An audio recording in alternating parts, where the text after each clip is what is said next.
All right, welcome back. So this is the second video in building a circuit here in Tinkercad. And this would be the same if you're building an actual breadboard. It's an awesome simulation that lets us build and practice without potentially ruining some components that can happen when you're actually building. So it's good to start here. I teach this Project Lead the Way class, Principles of Engineering, and we're gonna learn about breadboarding. And before we do our lab, we're gonna do this simulation. And what I'm actually going to use is, instead of the simulation assignment, I'm going to use the physical assignment since I have a breadboard and resistors, and I'm just going to build exactly what the physical assignment would look like, and then you can build the physical assignment later in person. So I've gone and I've connected my positive to my positive leads on my breadboard, and I've jumped from that positive end down to here. Now if I'm creating my circuit right here, let me click back to the assignment.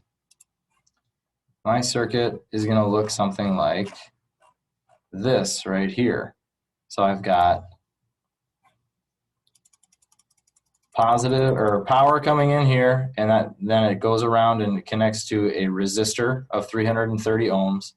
This symbol means that I have an open switch, so that would be my push button switch. And that leads over to what's called a diode or an LED.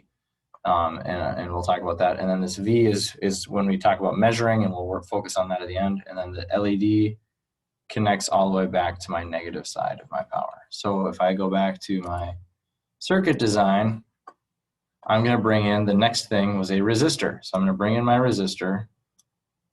It's right here. Before I connect anything, I'm going to make it 330 ohms. So 330, change this value to ohms. And if you notice, when I do that, the color bands on here change. So all of those bands have signifiers. We're not going to worry about that right now, but that's how you can tell the difference between resistors. These different colored bands tell you colors. So what I'm going to do is I'm going to connect one end to be my positive end and the other end to be my negative end of my resistor, or my next end of my resistor. So I'm going to connect. Since I jumped down into this column, the one end has to at least be in this column as well. And I could do any of these holes, because then this end is connected to this wire in any of these holes. Now, since I'm kind of running out of space, the other thing I can do is I could jump down, and to spread out your breadboard, it's kind of nice. I could jump down and I can jump across. So then I'm bringing power. Now I'm connected into this column, and I'm also now bringing power down into this one. So I'm down here, and I could just make a nice big loop and space things out so it's easy to see. So here's my resistor, 330 ohms. Now I need my push button, and how a push button works is it goes from the left side to the right side. So power comes in the left side, and when you push the button, it comes out the right side. And that's the same with the bottom two terminals. So it's kind of like these two terminals would be kind of connected. These two terminals would be kind of connected, and power goes from here across to here. So I'm going to put my push button. Again, I can kind of put it wherever I want, and for the sake of our simulation, even though there's not a hole down here, I can just put it in there, and I'm going to put this side is connected to here, and now when I have push power, it would come out this side. So I'm going through the push button, and if I go back to my simulation, if I go back to my schematic, I go from the resistor now over to my my push button switch. And then from the push button switch, I go to my LED. Now, this is building it sideways, and I'm building it vertically, but I'm still doing the same thing. I'm coming in from positive, down, and I'm going to come around this way. So I just have kind of turned it. So you can think of turning your head sideways, and you'll be seeing the same thing as the schematic, basically. So now on this side, in the same column that I've got this hooked into, I need to hook in my LED.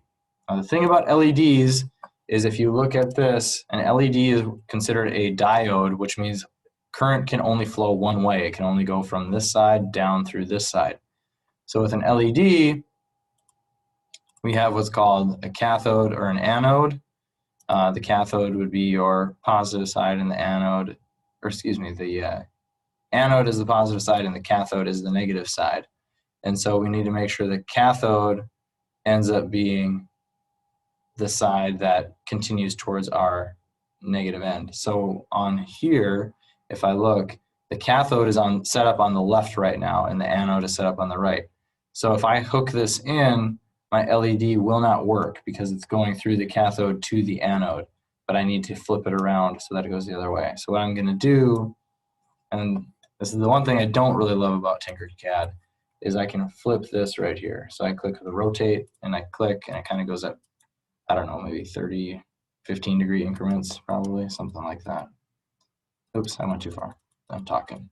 I just want to flip it upside down. So now my anode is facing up, and that's going to connect in to here. And if we want to make it even clearer so it's not covering up our switch, I could put this right up here. And now this is connected in this column, so I can jump a wire from here to spread things out, and that still completes my loop. And since I'm coming out maybe the negative side, I can make that black. So I've completed my loop here, and I've connected now up from this spot to this spot. Jumper wires just help you space things out so it's easier to see. So I would recommend maybe trying to use that. And then I'm going through my anode to my cathode, and then my cathode, if you look back in my schematic, my cathode then right here will connect back to the negative side of my circuit. And so I'll connect from here back up, and I could go anywhere in this black, even if it's not right here. I could connect back up to the black right here, maybe make that black one more time, and I have a completed circuit. I have a closed loop now. Everything is connected. So if I start my simulation right here, I've got this set to 9 volts, and when I push my button, the LED turns on. It does give me a warning, tells me that I'm pushing the limits of my LED, but it does work, okay? So we'll talk about measurement in the next video because I'm getting a little long here. So there's your built circuit, and next we will talk about measurements.